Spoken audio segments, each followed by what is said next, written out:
Le personnel du SAMU d'Angers manifestait aujourd'hui devant ses locaux, juste à côté du CHU. D'ordinaire, les médecins régulateurs libéraux du Maine-et-Loire viennent faire des permanences téléphoniques le soir et le week-end, aux côtés des permanenciers du centre 15. Mais depuis quelques semaines, les médecins libéraux refusent de reprendre leurs permanences, pas assez valorisées à leur goût. Résultat, c'est le SAMU qui récupère tous les appels. En l'absence de ces médecins, les permanenciers se retrouvent dans la situation où ça va être à eux, où ça risque d'être à eux de prendre des décisions qui ne sont pas du tout de leur ressort, puisqu'ils ne sont pas du tout des personnels médicaux, pour orienter les malades sur des cabinets médicaux où ils ne savent pas si le cabinet va être ouvert, si le médecin va pouvoir les prendre, ils n'ont pas forcément le numéro du médecin puisque les médecins sont en grève, etc. Le risque important, c'est ce qu'on a dénoncé ce matin auprès de la direction et ce qu'on va faire cet après-midi auprès du préfet, des risques de dérapage importants, voire des risques d'erreur dans la prise en charge des patients. Les médecins du SAMU sont solidaires du mouvement, leur travail est également fortement affecté. On passe moins de temps sur chaque dossier, donc c'est sûr qu'on peut passer à côté de quelque chose. On essaie de s'efforcer de faire bien notre boulot. C'est pesant puisque ça augmente la pression au niveau du travail. Et puis on sent bien que depuis le début du conflit avec les médecins libéraux, c'est assez tendu. Les permanenciers ont toujours peur de prendre des décisions qui ne sont pas adaptées. Le problème reste en suspens pour l'instant. Le SAMU dépend de la décision des médecins régulateurs libéraux. Quant à ces derniers, ils ne peuvent être contentés que par une décision du ministère de la Santé.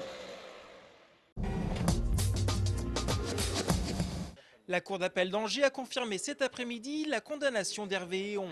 Ce militant mayennais avait brandi une pancarte sur laquelle était inscrit « Casse-toi pauvre con » lors du passage de Nicolas Sarkozy en Mayenne en juillet dernier. La peine de 30 € avec sursis prononcée par le tribunal correctionnel de Laval a donc été confirmée aujourd'hui. Mais Hervé Héon ne compte pas en rester là. Il a d'ores et déjà formé un pourvoi en cassation et menace éventuellement de porter l'affaire devant la Cour européenne des droits de l'homme. La déception, c'est celle des joueurs d'Angesco après leur défaite 2-0 sur la pelouse de Strasbourg hier soir en match décalé de la 28e journée de Ligue 2. Lors de cette rencontre au sommet, les Angevins ne sont jamais parvenus à développer leur football et ont quasi offert la victoire aux Alsaciens.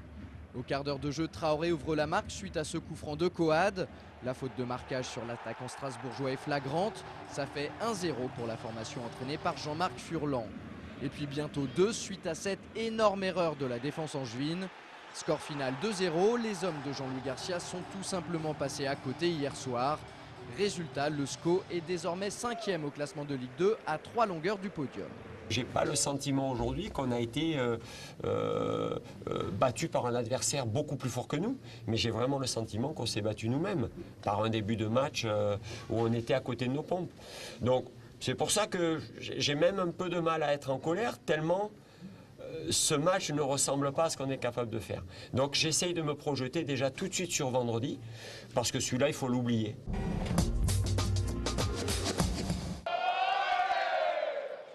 L'ambiance était sportive ce samedi au Parc des Expositions d'Angers à l'occasion des qualifications régionales pour les trophées de robotique. Une compétition pour le moins originale qui a réuni une cinquantaine d'équipes composées de concurrents qui avaient parfois à peine 7 ou 8 ans. Le principe était tout simple, ces jeunes passionnés devaient présenter des robots mécaniques qu'ils avaient eux-mêmes fabriqués et qui s'affrontaient dans des parties de 90 secondes. Le dit robot devait notamment savoir s'orienter, lancer des balles ou prendre des arches. Au fait, savez-vous comment on construit un drôle d'engin comme celui-là ?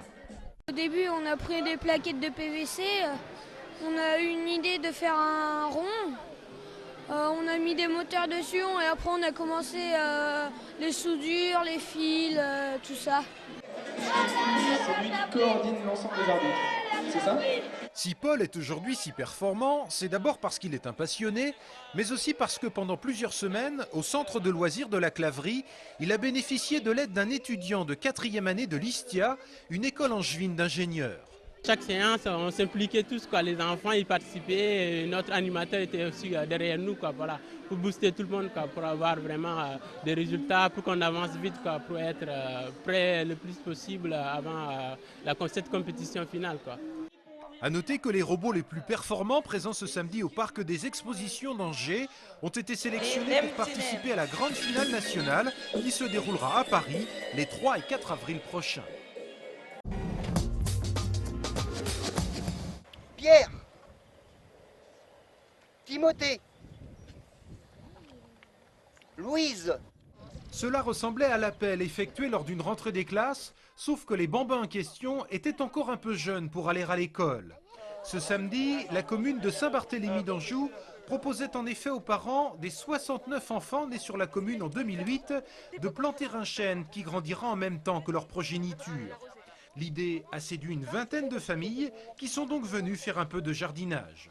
On trouvait ça original, puis c'est une petite trace pour Evan, avoir un arbre dans la commune, c'est un petit geste sympathique. L'arbre va pousser, lui aussi, et pour nous, il sera toujours là, on viendra voir l'arbre avec lui, et puis les années vont passer et ça va se faire comme ça. A noter que c'est un conseiller municipal de Saint-Barthélemy qui est à l'origine de cette initiative, un conseiller municipal qui a planté des arbres à la naissance de ses enfants, il y a maintenant 28 et 33 ans.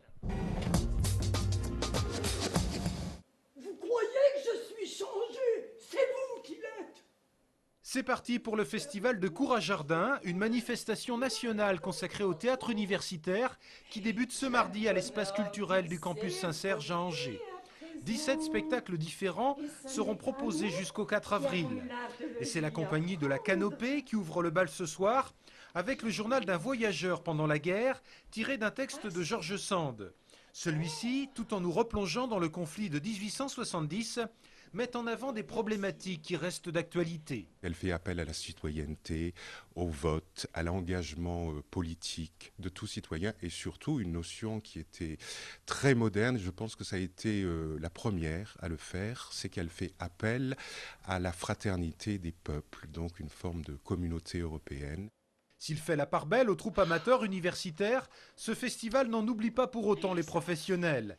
Des professionnels qui sont régulièrement mis à contribution ici à Angers pour épauler les étudiants qui montent sur scène. Nous, on travaille sur des créations qui sont constamment faites au contact de professionnels. On a 3 professionnels ici de la mise en scène et du jeu, Bruno Netter, Antoine Capella et Jean-Christophe Astoul, qui soit mettent en scène directement, soit participent de façon très prégnante à la mise en scène ou à la scénographie des créations.